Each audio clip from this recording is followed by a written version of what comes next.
आणि किती वेळामध्ये सुरळीत होईल या संदर्भात काही कळू शकलंय का? अजूनही या संदर्भात माहिती मिळत नाहीये की कधीपर्यंत ही वाहतूक सुरू होईल. मात्र असं सांगितलं जातं की सकाळी 4:15च्या दरम्यान एक रेल्वे ट्रॅकच्या बाजूला एक कन्स्ट्रक्शनचं काम सुरू होतं, ज्या ठिकाणी पोकलेनचा वापर करून तिथे काम सुरू होतं आणि या पोकलेनचा धक्का जो आहे काम करत असताना तर मध्य रेल्वेच्या सिग्नल यंत्रणेला लागलेला आहे आणि त्यामुळे सिग्नल यंत्रणेची जी केबल्स आहेत त्या तुटल्या आहेत आणि याचाच फटका हा पूर्ण वाहतुकीला बसलाय. खडवली आणि चितवाच्या दरम्यान ही दुर्घटना झालेली आहे आणि त्यामुळे संपूर्णच म्हणजे कसारावरून कल्याणकडे येणारी संपूर्ण वाहतूक जी आहे ती सध्या ठप्प आहे. एकही लोकल ही एक्सप्रेस ही मुंबई स्टेशन येऊ शकत नाहीये आणि याचा खूप मोठा फटका हा उत्तर भारतातून मुंबईत येणाऱ्या सकाळच्या ज्या एक्सप्रेस आहेत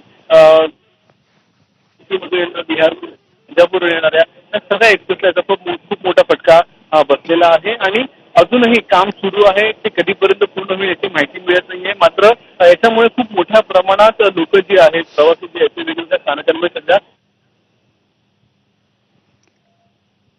अगदी आमचे प्रतिनिधी अक्षय भाटकर आपल्याला ही माहिती देत आहेत. मध्य रेल्वेची वाहतूक ही विस्कळीत झालेली आहे. रेल्वे ट्रॅकच्या नजीक एक बांधकाम सुरू होतं आणि त्याचाच काहीसा धक्का, तिथल्या पोकलेनचा धक्का एका सिग्नलला बसल्यामुळे ही वाहतूक विस्कळीत झाल्याचं कळतंय.